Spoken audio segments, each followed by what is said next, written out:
जय हिंद दोस्तों, आपका अपने मैथ्स एकेडमी में स्वागत है। आज हम लोग बहुविकल्पी लेक्चर 2 पढ़ेंगे, ठीक है, इंपॉर्टेंट श्रृंखला के साथ। इससे पहले हम लोगों ने लेक्चर 1 पढ़ लिया है, अब लेक्चर 2 पढ़ेंगे। बहुविकल्पी बहुत ही इंपॉर्टेंट है। आप इसका नोट्स बनाइए, कॉपी पे एक एक क्वेश्चन लिखिए और OMR में आप क्या करिए, 20 में 20 लाइए, एकदम पूरे के पूरे नंबर, ठीक है। और रेगुलर इस कंटेंट को आप जारी रखिए, रेगुलर पढ़िए, तब आपका 20 में 20 मिल जाएगा। आइए हम लोग पहला क्वेश्चन 11 नंबर पढ़ते हैं, 10 इससे पहले पढ़ चुके हैं। कह रहा है कि 35,49 बराबर 7 है, तो लॉसा 35,49 का होगा, ठीक है। तो अब देखिए, ये पहली संख्या ए है, ये दूसरी संख्या बी है, इसका मौसा दिया हुआ है। तो हम लोगों ने पढ़ा है कि लॉसा गुणे मौसा बराबर क्या होती है, पहली संख्या गुणे दूसरी संख्या। तो पहली संख्या ए गुणे दूसरी संख्या बी। तो कह रहा है कि मौसा कितना दिया है आपका, ये देखिए मौसा 7 दिया है, तो मौसा की जगह पे 7 रखिए। लॉसा निकालना है तो लॉसा लिख लीजिए यहाँ पे, ठीक है। अब देखिए पहली संख्या कितना है 35 और गुणे दूसरी संख्या है 49। तो लॉसा बराबर क्या हो जाएगा आपका, लॉसा बराबर 35 गुणे 49 और ये अपान हो जाएगा। देखिए गुणा में है तो कहाँ पे आएगा, ये भाग में, ठीक है। तो ये 9 नहीं है, ये 7 है, ठीक है। तो 7 है, ये 7 5 35, ठीक है, 7 5 35 हो गया। अब क्या होगा आपका 5 गुणे 49। तो 5 गुणे 49 करेंगे तो 5 नवा 45 को 5 हासिल लगा 4 और 5 चौके 20, 20 और 4 24, 245 आया है। आपका कौन सा इसमें आंसर है, ऑप्शन सी आपका क्या है, करेक्ट आंसर है, ठीक है। Option C is correct answer है आपका, ठीक है। 11 नंबर। अब चलते हैं 12 नंबर पे। सब देखिए आया हुआ प्रश्न है, इंपॉर्टेंट श्रृंखला के साथ है ये। करें कि लॉसा 12,21 बराबर 84 दिया है, तो मौसा 12,21 का होगा। तो लिख लीजिए, पहले फिर जानते हैं आपकी एलसीएम गुणे HCF बराबर पहली संख्या ए गुणे दूसरी संख्या बी, ठीक है। तो अब चलते हैं, आपके पास पहली संख्या कितना दिया है, देखिए 12 दिया है और दूसरी संख्या बी कितना दिया है 21। अब यहाँ पे इसका देखिए लॉसा दिया है 84, तो एलसीएम यहाँ पे रखिए 84 गुणे मौसा पूछा होगा ना, मौसा, तो यहाँ HCF बराबर जो होता है मौसा होता है, हाईएस्ट कॉमन फैक्टर। तो मौसा बराबर क्या हो जाएगा आपका 12 गुणे 21 बटा के 84। अब यहाँ पे देखिए 12 7 84, 7 तरीके 21, कितना इसका आंसर हो गया आपका 3। इसमें आपका पहला आंसर 3 दिया तो ये आपका करेक्ट आंसर हो जाएगा, ठीक है। अब चलते हैं 14 नंबर पे। कह रहा है 14 नंबर के 26 तथा 156 का लॉस 156 है, तो मौसा ज्ञात करिए, ठीक है। तो आइए 26 तथा 156 का लॉस, अर्थात 26 क्या पहली संख्या हो गई और ये 156 दूसरी संख्या, तो लॉसा दिया 156। तो आपको बताया कि लॉसा और गुणे मौसा बराबर, आप जानते हैं कि पहली संख्या ए गुणे दूसरी संख्या बी। तो पहली संख्या आपके पास कितना दिया हुआ है, पहली संख्या दिया है ए का मान 26 गुणे बी का मान दिया है 156। अब हम लोग चलते हैं, देखते हैं यहाँ पे इसका लॉसा दिया है कितना 156, तो लॉसा की जगह पे लिखेंगे 156 और गुणे मौसा कितना निकालना है मौसा, ठीक है। तो ये हो जाएगा मौसा बराबर हो जाएगा आपका, तो ये मौसा इक्वल टू हो जाएगा आपका 26 गुणे 156 और बटा के ये आपका आ जाएगा नीचे 156। तो अब क्या हो जाएगा आपका 156 से 156 कट जाएगा, तो बचेगा क्या आपका ये 26। तो इस क्वेश्चन का जो आंसर हो जाएगा 26, ऑप्शन बी हो जाएगा, ठीक है। अब चलते हैं 15 नंबर पे। बहुत ही इंपॉर्टेंट सारे क्वेश्चन है ये, आप देख रहे हैं कि सब प्रश्न पिछले वर्षों में आया हुआ है। दो संख्याओं के लॉसा एवं मौसा क्रमशः 168 है, यदि एक संख्या 24 है तो दूसरी संख्या होगी। तो अब देखिए क्या हो रहा है, दो संख्याओं का लॉसा, तो आपको हमने पढ़ाया कि लॉसा और गुणे मौसा बराबर क्या बताए हैं, पहली संख्या ए गुणे दूसरी संख्या बी। तो अब लॉसा कितना दिया है 168 दिया है, ठीक, और गुणे मौसा कितना दिया है 6 बराबर पहली संख्या, एक संख्या कितनी है आपकी 24 है, तो 24 रख दीजिए, गुणे दूसरी संख्या पूछा है तो गुणे दूसरी संख्या बी। अब चलते हैं बी बराबर क्या हो जाएगा, आप यहाँ पे बी है और ये देखिए गुणा में है तो भाग में चला जाएगा, तो 168 बटा के 6 और भागा 24। अब देखिए क्या हो जाएगा यहाँ पे 6 चौका 24, 4 चौका 16, 4 दूना के 8, बी का मान कितना आ गया 42। अब देखिए यहाँ पे कौन सा 42 है, कोई 42 है, ये वाला बी ऑप्शन 42 है, तो 15 का 42 आंसर हो जाएगा, ठीक है, ऑप्शन बी। अब चलते हैं 16 नंबर में। 16 नंबर में क्या कहता है हम लोग देखेंगे, कह रहा 65 और 117 के मौसों को 65 P - 117 के रूप में व्यक्त किया जाए तो P का मान क्या होगा। कह रहा 65 और 117 की मौसक को। तो 65 लिखिए, 65 को कितना लिखेंगे, मौसक निकालना तो इसको पहले गुणनखंड निकालिएगा। अब यहाँ पे थोड़ा सा इसको इरेज कर लेते हैं। 65 ये हो गया 65, 65 का गुणनखंड करते हैं तो देखिए कितना से जाएगा। 65 पहले ले जाते हैं 5 से, 5 एक कम 5, 5 नहीं आई 15, 13 एक कम 13, ये हो जाएगा आपका कितना, ये हो जाएगा 5 और गुणे 13। और फिर कह रहा कि 117 की मौसक हो, तो 117 को भी गुणनखंड करिए, 117 हो गया ये। अब ये गुणनखंड करेंगे तो देखिए 3 तिली के 9 बचेगा, हासिल 2, 3 नवा 3 तिली के 9, यहाँ पे 3 होगा और 3 नवा 27 हो जाएगा। अब फिर देखिए 3 एक कम 3, 3 तिली के 9, 13 एक कम 13। तो अब दोनों का हम लोग क्या करेंगे, फैक्टर लिखेंगे। तो ये 3 गुणे 5 हुआ है और ये 3 गुणे 13, तो इसको हम लोग लिख सकते हैं 3 का स्क्वायर गुणे 13।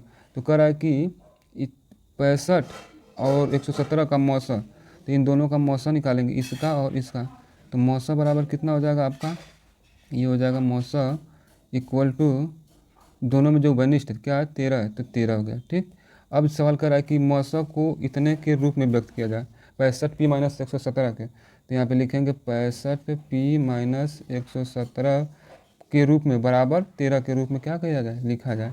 तो अब देखिए ये क्या हो जाएगा आपका, अब ये हो जाएगा आपका 65p, यहाँ पे हो जाएगा 65, तो ये हो जाएगा 65p बराबर 13 प्लस 117। अब देखिए ये 65p तो हो गया, ये क्या हो जाएगा 7 और 3 10 और 1 और 2 1 3 और ये 1, p बराबर हो जाएगा 130 बटा के 65। तो 65 दूना के 130 होता है, तो इसका करेक्ट आंसर आपका 2 हो जाएगा बी। अब चलते हैं 17 नंबर पे। 17 नंबर कह रहा है आपका कि वह बड़ी से बड़ी संख्या है, पूछ रहा है क्या है, जिसे 70 और 125 को भाग देने पर शेषफल क्रमशः 5 और 8 प्राप्त हो। तो हम लोग शेषफल देखिए, भाग देंगे तो इसमें से शेषफल घटा लेंगे और इसमें से दोनों में से, ठीक है। तो कह रहा है कि 70 में से कितना घटा लें 5, तो कितना हो जाएगा 65। अब फिर कह रहा है कि 125 को भाग देने पर कितना शेषफल आएगा 8, तो 125 और माइनस 8 कर देंगे। तो 15 में से देखिए यहाँ पर हासिल, तो 15 में से 8 गया तो 3, 15 में से 8 गया तो 7, ठीक है। और यहाँ पे बचेगा 1 और यहाँ पे बचेगा 1। कह रहा है कि भाग देने पर बड़ी से बड़ी संख्या, तो अब इनका फैक्टर कर लीजिए। 65 का कर लीजिए, 65 का हम लोग करेंगे तो 13 5 65 अभी पीछे किए हुए हैं, तो 13 5 65, 5 एक कम 5। तो यहाँ पे लिखेंगे 65 बराबर हो जाएगा आपका 13 गुणे 5। अब चलते हैं 117 का, 117 का भी किए हम लोग, तो आसानी से कर सकते हैं। 13 नवा 117, तो यहाँ पे आप 3 से लीजिए, 3 तिली के 9, 3 नवा 27, 3 एक कम 3, 3 तिली के 9, 13 कम 13। तो लिख सकते हैं 117 को हम लोग 3 गुणे 3 और गुणे 13, ठीक है। अब 3 गुणे 3 गुणे 13 हो गया। तो अब देखिए जब बड़ी से बड़ी संख्या कहती है तो इसका HCF निकालते हैं, HCF या मौसा। तो ये मौसा जो हो जाएगा आपका कितना हो जाएगा, दोनों में जो उभयनिष्ठ कॉमन कितना है 13 13, तो मौसा 13 हो गया, ठीक है। तो 13 मौसा हो गया, तो वही क्या होगी, सबसे बड़ी संख्या हो गई आपकी, सबसे बड़ी संख्या, ठीक है, बड़ी संख्या। तो आंसर कौन सा है इसका, ऑप्शन बी। अब चलते हैं 18 नंबर पे। 18 नंबर देखिए क्या कर रहा है, बहुत प्यारा सवाल है, बहुत ज़बरदस्त है ये दोनों, कोई ना कोई एक यूपी बोर्ड में पूछ लेता है। देखिए 2024 में पूछा हुआ भी है।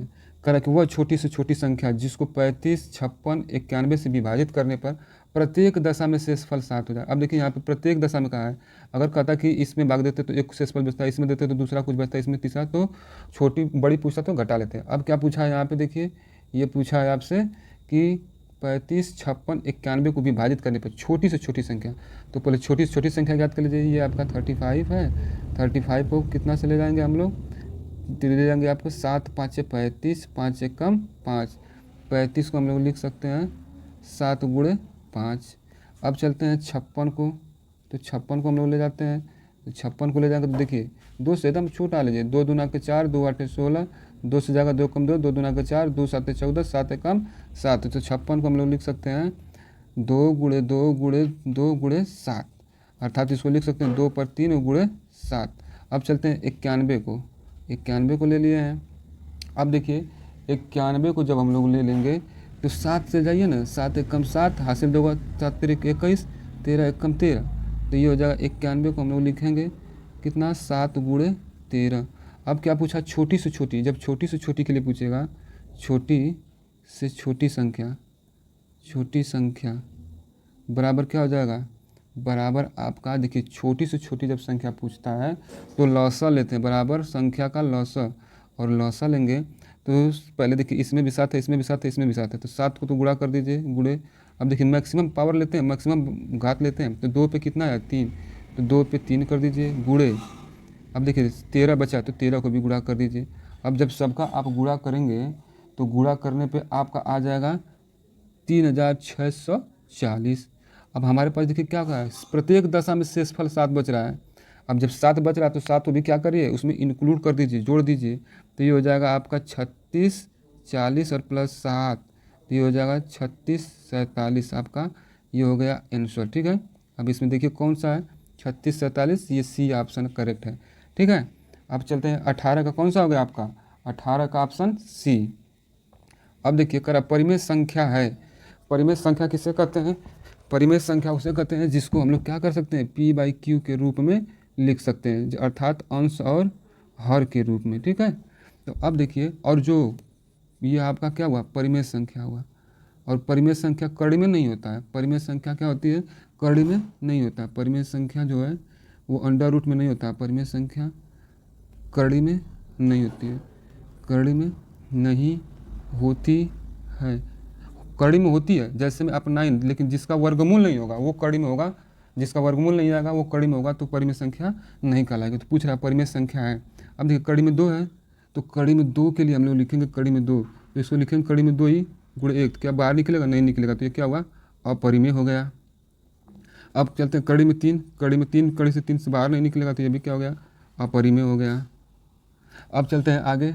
अब देखिए ये कड़ी 9 है, कड़ी 9 को हम लोग लिखेंगे कड़ी में 3 गुणे 3, और जिसका योग बनता है, जोड़ा बनता है, युग्म पेयर, तो वो कड़ी से क्या होता है, भाग आता है बाहर तुरंत।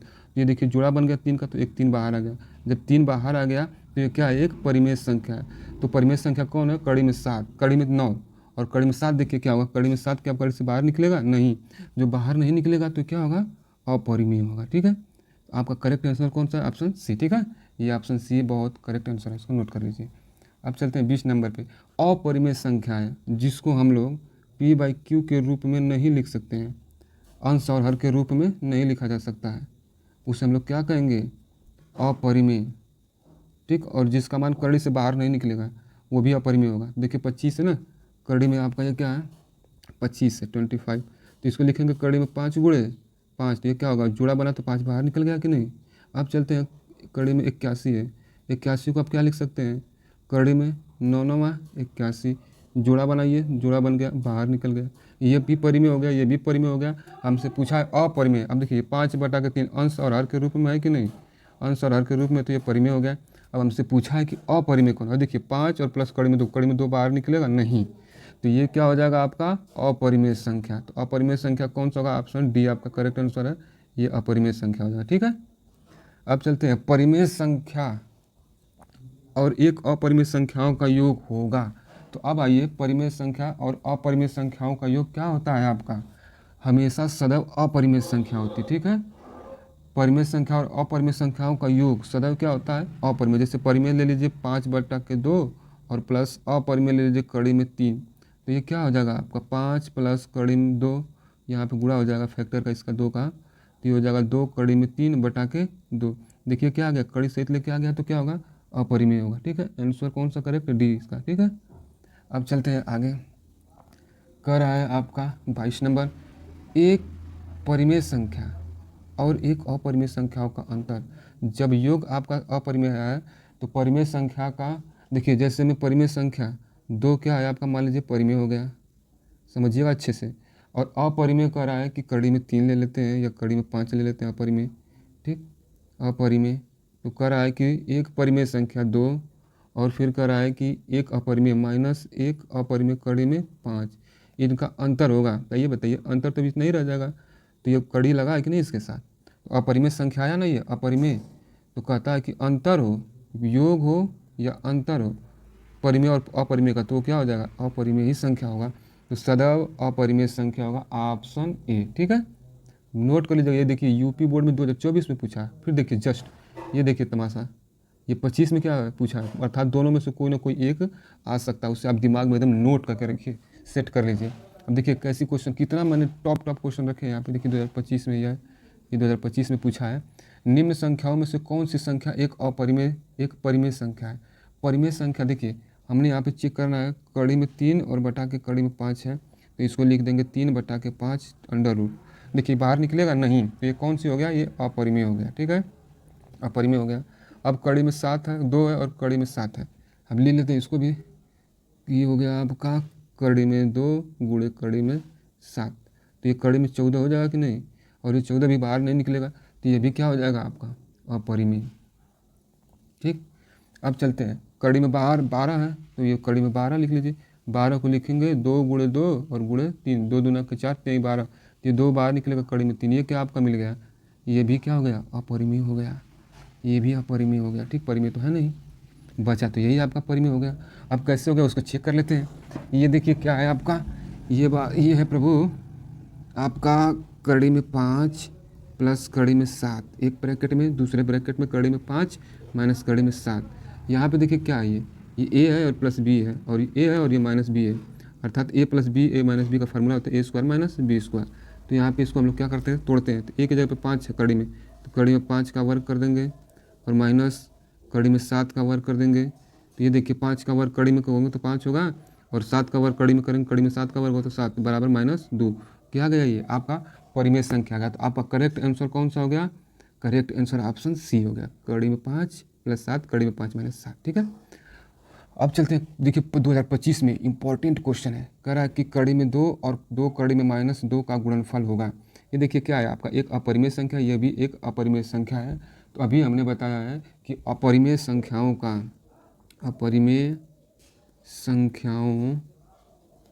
का योग और अंतर क्या होगा, सदैव अपरिमेय संख्या होगा। ठीक है, एकदम नोट कर लीजिएगा इसको अपने नोट्स पे, अपरिमेय संख्या होगा। फिर अब यहाँ पे देखिए पहला पॉइंट हो गया, दूसरा क्या कर रहा है, अपरिमेय, ठीक है, तथा परिमेय का गुणनफल भी क्या होगा, गुणनफल भी एक अपरिमेय संख्या होगा। ठीक है, अब देखिए कैसे, यहाँ पे कहा कि ये कड़ी में 2 है और ये कड़ी में 3 अपरिमेय है, दोनों को गुणा करेंगे तो कड़ी में 6 होगा, बाहर निकलेगा नहीं। तो अपरिमेय और अपरिमेय, 2 अपरिमेय का गुणनफल क्या हो गया आपका अपरिमेय हो गया। ठीक है, तो इसका देखिए यहाँ पे अपरिमेय ये और ये, तो इन दोनों गुणनफल क्या हो जाएगा, एक अपरिमेय संख्या होगा। ठीक है, क्योंकि गुणा करेंगे देखिए, तो इसका करेंगे तो 2 कड़ी में 2 हो जाएगा और माइनस क्या हो जाएगा 2। फिर देखिए ये अपरिमेय आ गया कि नहीं। अब एक बात रखिएगा याद, अपरिमेय, ठीक, मान लीजिए आपके पास कड़ी में 5 और परिमेय क्या है 9, तो गुणा करेंगे तो 9 कड़ी में 5 होगा कि नहीं। ठीक है, तो ये क्या हो गया आपका एक अपरिमेय संख्या हो गया। नोट डाउन करिएगा, वेरी वेरी इंपॉर्टेंट पॉइंट है, BBIMP। ठीक है, अब आगे चलते हैं। अब कह रहा है आपका कि एक शून्योत्तर परिमेय संख्या, मतलब शून्य से हटकर कोई परिमेय संख्या एवं एक अपरिमेय संख्या का भागफल होगा। तो आपको भी बताया है कि योग, अंतर, गुणा, भाग सभी अगर परिमेय और अपरिमेय का होगा तो अपरिमेय ही संख्या देगा। याद रखिए, एकदम इसको खोपड़ी में अपने घुसा कर रखिए। ये यूपी बोर्ड का देख लीजिए कितना 25, 24, 23, वेरी वेरी इंपॉर्टेंट सब ये प्रश्न हैं आपके। तो अब क्या होगा इसमें आपका एक अपरिमेय संख्या होगा। ठीक है ना, शून्योत्तर परिमेय संख्या परिमेय संख्याओं का भागफल अपरिमेय होगा। अब आते हैं सअभाज्य संख्या। अब ये स मतलब समझते हैं क्या होता है आपका, स मतलब होता है आपका यहाँ पे 7 7 7 7 या युग्म या जोड़ा। ठीक है, और अभाज्य का मतलब होता है, अभाज्य का मतलब होता है, अ का मतलब होता है नहीं, और भाज्य का मतलब है जो भाज्य हो, जो कटे, जो भाज्य हो, भाज्य मतलब कटना। ठीक है, तो कह रहा है कि जो युग्म में हो, ठीक, और नहीं कटेगा उसको बोलेंगे अभाज्य संख्या। अभाज्य संख्या में जो होता है, अभाज्य संख्या का जो अभाज्य संख्याओं का मौसा, अभाज्य संख्याओं का जो मौसा होता है वो कितना होता है, सदैव 1 होता है। अभाज्य संख्याओं का मौसा, ठीक है, सदैव एक या -1 होता है। अब देखिए इसमें जोड़ा के रूप में कौन है, साथ साथ युग्म जोड़ा में, तो ये सभी तीनों जोड़े में है ना। अब इसमें देखते हैं, पहला ले लेते हैं 18, 25, तो 18 और 25, तो 3 छक 18, 3 तिलिक के 9, दूना 18, 5 पाँचे 25। अब देखिए इसमें कुछ नहीं है ना, तो इसके आगे एक लिख सकते हैं क्या, एक लिख सकते हैं इसके आगे, इसके भी आगे, तो मौसा कितना हो गया दोनों में कॉमन, मौसा बराबर 1। हमने अभी बताया कि सदैव मौसा कितना होगा, 1 या -1, तो 1 आ रहा है, अतः यह अभाज्य होगा। ठीक है, 18, 25। अब आते हैं 5, 25 है ना, 15 है, तो 5 1 कम 5, 5 तिहाई 15 गुणे 1। देखिए इसमें 5 भी कॉमन है, इसमें भी, और 1, तो 1 हमें चाहिए, 5 नहीं, 1 कॉमन चाहिए। केवल मौसा 1 है, लेकिन यहाँ पे मौसा 5 आ रहा है, मौसा 5 आ रहा है, अतः यह अभाज्य संख्या नहीं होगा, यह अभाज्य संख्या नहीं है। ठीक, अब चलते हैं 7, 21, तो 7 गुणे 1 हो जाएगा, 7 गुणे 3। अब यहाँ पे देखिए मौसा कितना आ गया, 7, असही, अतः यह भी आपका अभाज्य संख्या नहीं है। अब 31, तो 31, 93 है, तो 31 हो जाएगा, और 31 गुणे 3 हो जाएगा, 31 मौसा हो गया, अतः यह भी आपका अभाज्य संख्या नहीं है। अतः आंसर आपका कौन सा, ए है, 18, 25 अभाज्य संख्या है। यह वेरी वेरी इंपॉर्टेंट क्वेश्चन है, हर बार घुमा घुमा के पूछता है। ठीक है, अब आगे अगर आपको मेरा पढ़ाया हुआ अच्छा लगा, मेरा मेहनत अच्छा लगा, तो प्लीज़ आप इसको क्या करिए, सब्सक्राइब करिए, चैनल को लाइक करिए एंड कमेंट भी करिए। ठीक है, please, best of luck, thank you.